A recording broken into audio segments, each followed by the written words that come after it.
Hello, dear student. How are you? I hope you will be safe at your home. So guys, पिछली class में अपन ने पढ़ा lipid के बारे में। लिपिड क्या है, उसके प्रकार, उसका वर्गीकरण, इन सब के बारे में अपन पिछली क्लास में पढ़ चुके हैं। लिपिड से रिलेटेड अगर कोई भी प्रॉब्लम है तो आप वो उसके बारे में पूछ सकते हैं। आज की क्लास में अपन इसी चैप्टर का नेक्स्ट टॉपिक पढ़ेंगे, विटामिन।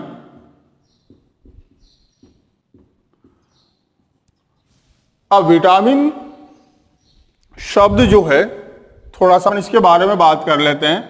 विटामिन शब्द जो है ये विटल प्लस एमिन से मिलकर बना हुआ है, और विटामिन शब्द का उपयोग जो है वो सबसे पहले फंक के द्वारा किया गया था।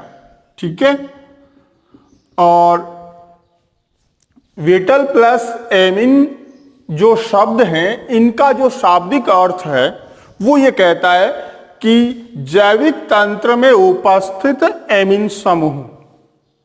क्योंकि स्टार्ट में ज्ञात विटामिनों के अंदर एक ग्रुप प्रेजेंट था, तो ये तो हुआ विटामिन शब्द के बारे में कि विटामिन क्या है, किससे मिलके बना हुआ है। फिर क्या है कि विटामिन एक्चुअल में अपने शरीर में क्या काम करता है। अगर अपन इसके बारे में बात करें तो यहां मैं आपको बताना चाहूंगा कि विटामिन जो है ये एक्चुअल में कोई ऊर्जा का स्रोत नहीं है, न ही शरीर को ये ऊर्जा उपलब्ध करवाता है, लेकिन फिर भी क्या है कि ये विभिन्न जैविक क्रियाओं को कंट्रोल करता है। मतलब इनकी उपस्थिति होने से शरीर में ब्लहिक या कोई प्रॉफिट न हो, लेकिन अगर इनकी कमी हो जाती है उस कंडीशन में अपने शरीर में विभिन्न प्रकार के रोग उत्पन्न होते हैं। वो रोग उन विटामिन जिनकी कमी अपने शरीर में है उस पर डिपेंड करते हैं। अलग अलग विटामिन की कमी से अलग अलग प्रकार के रोग होते हैं।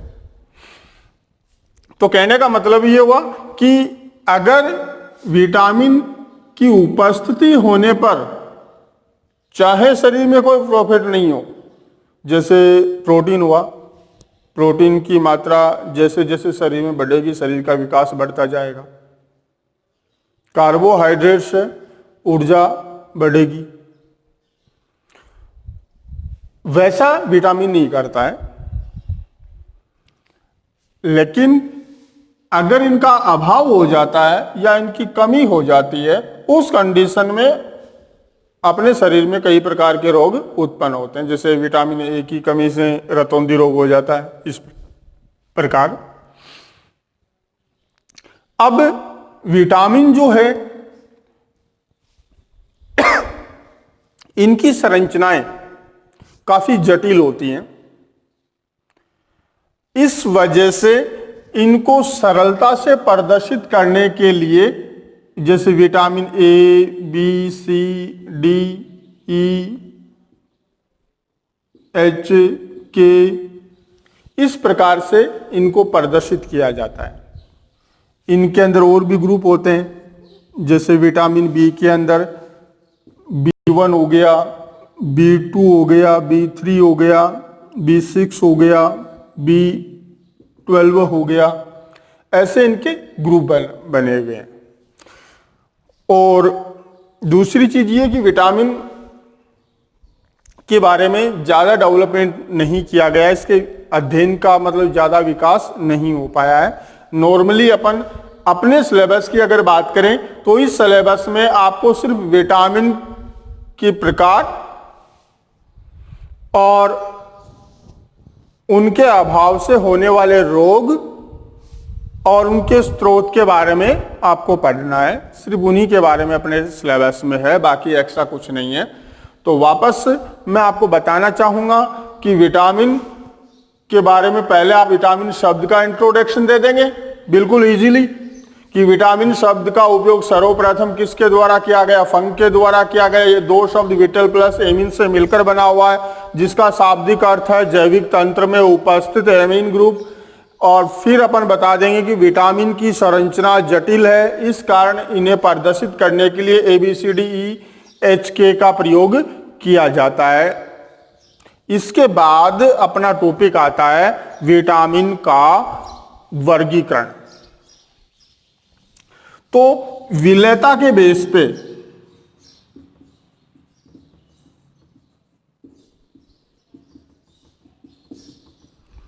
विलेयता के आधार पर विटामिनों को दो भागों में डिवाइड किया गया है।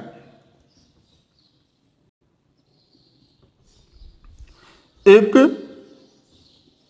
जल में विलय विटामिन,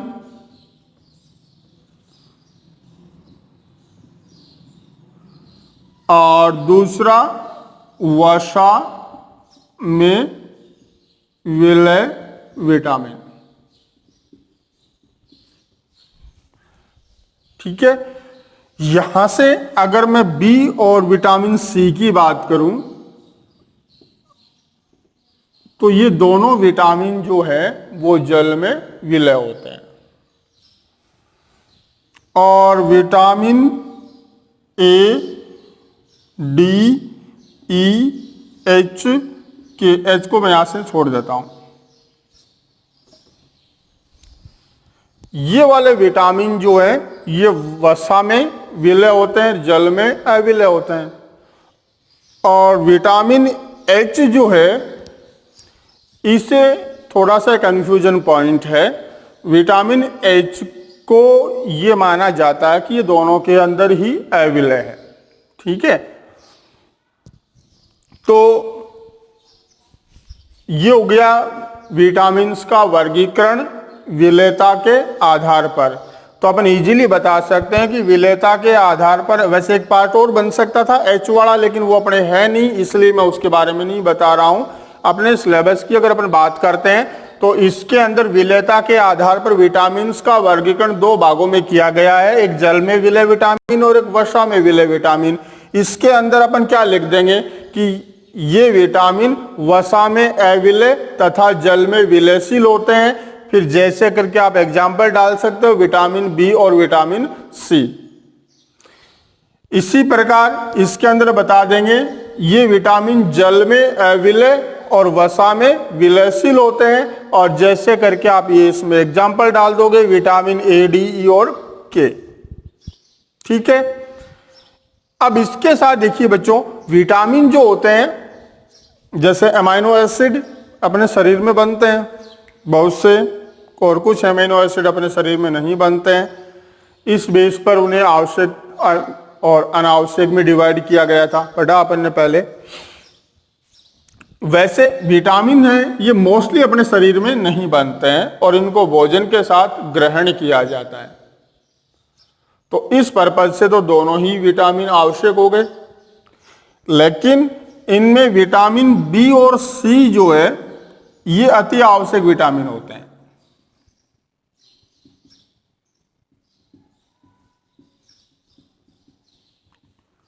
ए, डी, ई और के कंपेयर में विटामिन बी और विटामिन सी जो है ये ज्यादा आवश्यक, अति आवश्यक विटामिन कहलाते हैं। शॉर्ट में क्वेश्चन हो सकता है अति आवश्यक विटामिन कौन से हैं, तो आप उसमें बता सकते हो। अब रही बात क्यों, यानी इसी क्वेश्चन को ऐसे भी घुमाया जा सकता है कि विटामिन बी और सी को अति आवश्यक विटामिन क्यों कहा जाता है, तो उस वक्त आपको इसका रीजन बताना होगा कि विटामिन बी और सी को अति आवश्यक विटामिन क्यों कहा गया है। तो उसका सिंपल सा रीजन देखिए बच्चों, अपना वो दिख रहा है। क्या दिख रहा है कि ये विटामिन क्या है, जल में विलयशील है। जब जल में विलयशील है तो इनका अपने शरीर में संचय नहीं होगा। मतलब जैसे अपन ने विटामिन बी और सी ग्रहण किया भोजन के साथ, भोजन के माध्यम से विटामिन बी और सी ग्रहण किया, अब ग्रहण करने के बाद उसका जितना यूज है वो यूज हो चुका है, जो एक्स्ट्रा है अब वो कहाँ जाएगा, जल में विलय हो जाएगा। अब जल में विलय होने के बाद फिर वो पसीने के माध्यम से या यूरिन के माध्यम से शरीर से बाहर निकल जाएगा। मतलब एक्स्ट्रा विटामिन बी और सी अपने शरीर में नहीं रहेगा, वो शरीर से निष्कासित हो जाएगा। नेक्स्ट टाइम दोबारा जरूरत पड़ेगी तो दोबारा आपको चाहिए हो, तो इसलिए इसे हर बार भोजन के साथ ग्रहण करना जरूरी है। इस वजह से इन्हें अति आवश्यक विटामिन कहा गया है। जबकि ये वाले विटामिन क्या है, ये तेल यानी वसा में विलयशील है, तो अपने जो वसीय ऊतक है उनके अंदर जाके ये विलय हो जाते हैं, संचय हो जाते हैं, इकट्ठे हो जाते हैं। आगामी समय में जब भी इनकी जरूरत पड़ती है तो वहां से इनका यूज किया जा सकता है। इस वजह से इनकी कम आवश्यकता पड़ती है अपने शरीर को। कम आवश्यकता का मतलब प्रतिदिन भोजन में इसे ग्रहण करना इतना आवश्यक नहीं है जितना कि इनको। इस वजह से ये कम आवश्यक विटामिन कहलाते हैं और ये अति आवश्यक विटामिन कहलाते हैं। तो देखिए बच्चों, विटामिन के वर्गीकरण में आपके पास इतना ही है। अब विटामिन से अपना लास्ट टॉपिक बचता है विभिन्न टाइप के जो विटामिन है उनके छोटे मोटे कार्य।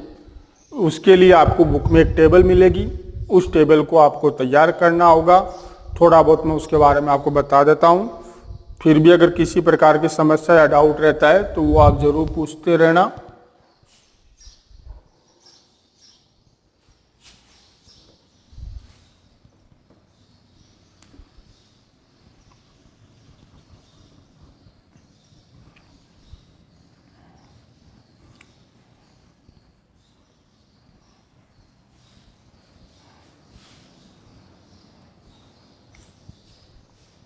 वहां देखिए बच्चों, vitamin A, B, C, D, E, H और के। ठीक है। बी के अंदर अपन फिर और टाइप इसके बनाते हैं, B1, B2, B3, B6, B12। ठीक है, ये अपने पार्टीशन दिए हुए हैं। तो इस टेबल से या इस टॉपिक से जो क्वेश्चन आपसे पूछे जाते हैं वो मोस्टली बच्चों क्या होता है, एक तो इनके ऑप्शनल नाम पूछे जाते हैं,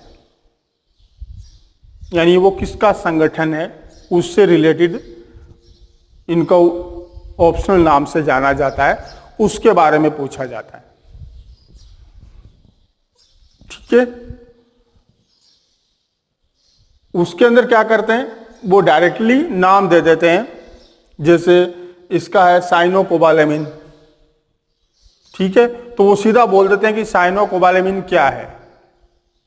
तो अपन उसमें लिखेंगे कि विटामिन B12 को साइनोकोबालेमिन भी कहा जाता है। इस टाइप का क्वेश्चन।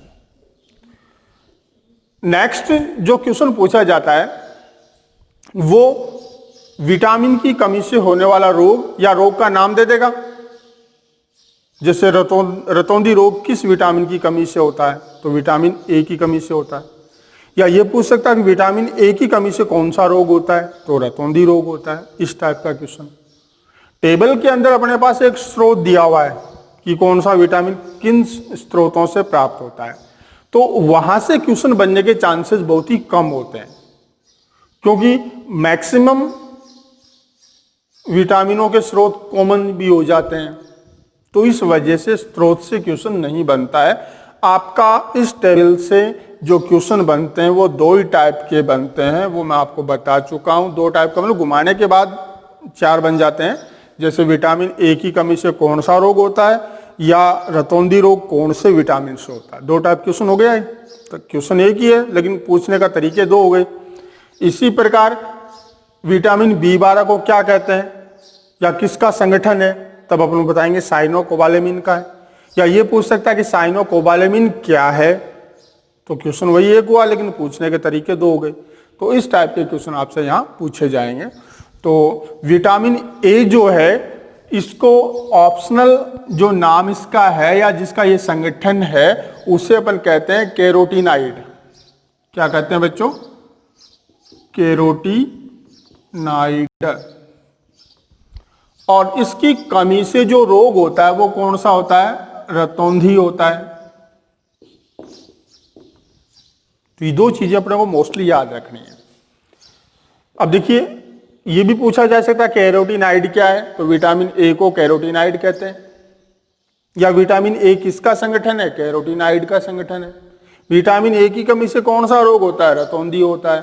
रतौंधी किस विटामिन की कमी से होता है? ए की कमी से होता है।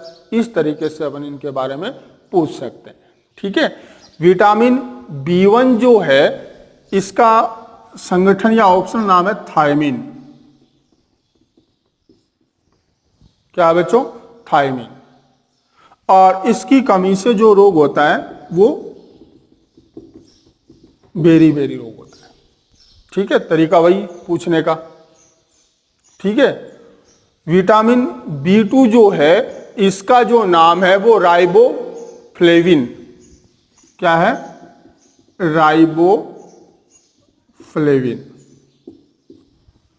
इसकी कमी से क्या मुंह में जैसे ये बिकासूर वाले कैप्सूल आते हैं, मुंह में छाले वगैरह हो जाते हैं उस समय, तो उसके अंदर ये विटामिन होता है। तो इसकी कमी से होते हैं मुंह में छाले होना, होठ फटना, जीभ का फटना, इस तरीके से।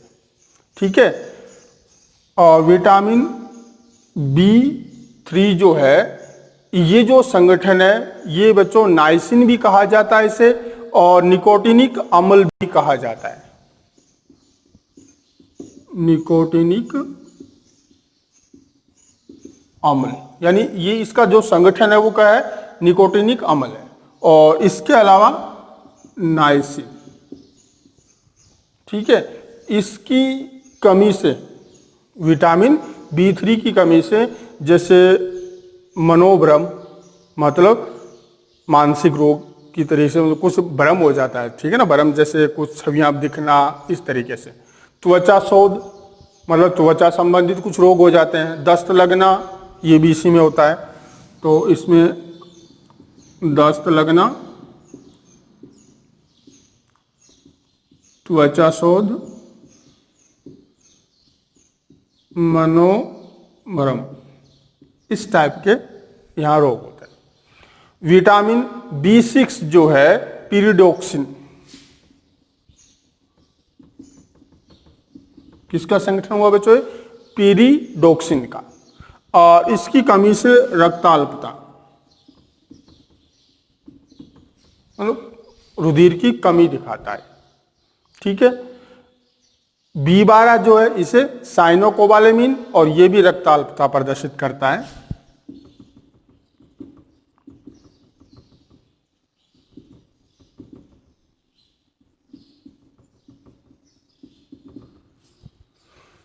तो क्वेश्चन वैसी प्रकार से पूछे जा सकते हैं, बस आपको ये दो दो पॉइंट इनके याद करने हैं। ठीक है। विटामिन C जो होता है इससे, इसकी कमी से कौन सा रोग होता है? स्कर्वी। छोटी क्लास में पढ़ा है ना आपने। और ये किसका संगठन है? एस्बरिक अम्ल। और स्कर्वी, इसकी कमी से स्कर्वी रोग होता है।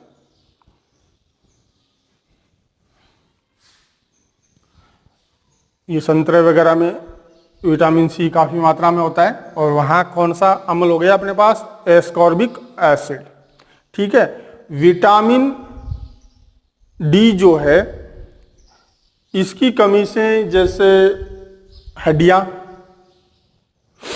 दांतों की विकृतियां, इस प्रकार के यहाँ रोग होते हैं। और ये क्या है? यौगिकों का समूह है, स्टेरोल्स यौगिकों का समूह।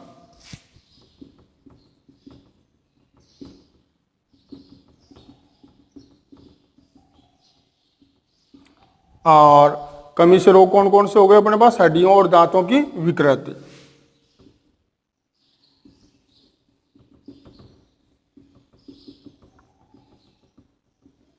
मतलब उनके अंदर कुछ विकार उत्पन्न हो जाते हैं। विटामिन ई जो है इसकी कमी से जनन क्षमता में कमी आती है, या इसे आप नपुंसक का भी बोल सकते हो। ठीक है। विटामिन एच जो है, विटामिन एच की कमी से अपने शरीर में जैसे बालों का गिरना है, त्वचा के रोग हैं, और लकवा पैरालिसिस जो है वो भी इसकी वजह से होता है। और ये संगठन है बायोटिन का।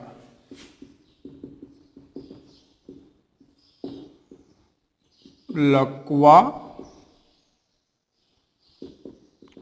बालों का गिरना, ठीक है, त्वचा शोथ या त्वचा संबंधित रोग भी इसमें आ जाते हैं।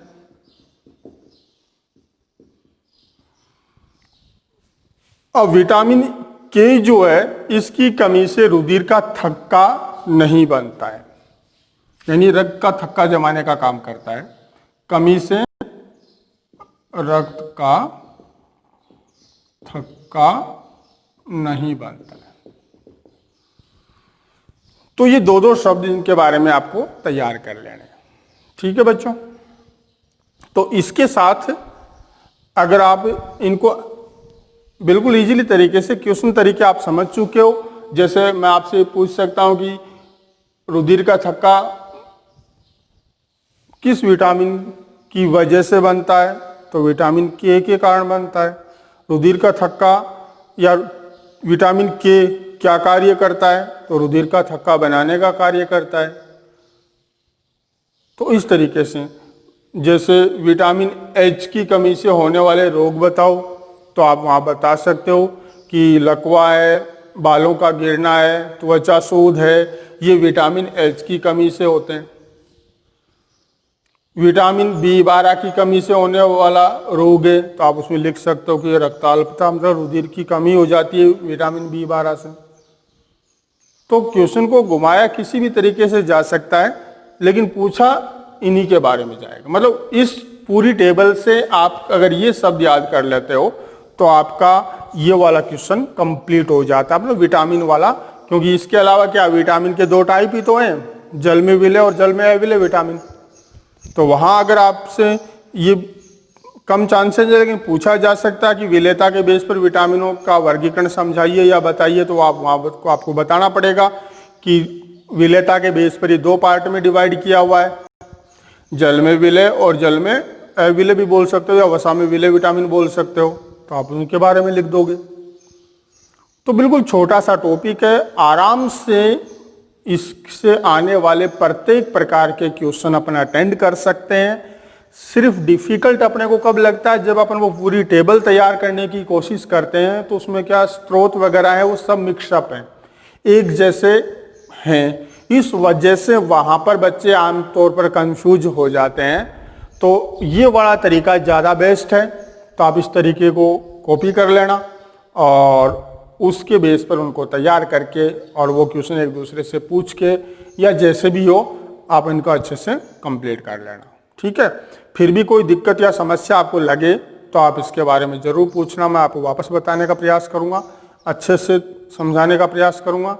ठीक है बच्चों, तो मिलते हैं अपन नेक्स्ट क्लास में। थैंक्स।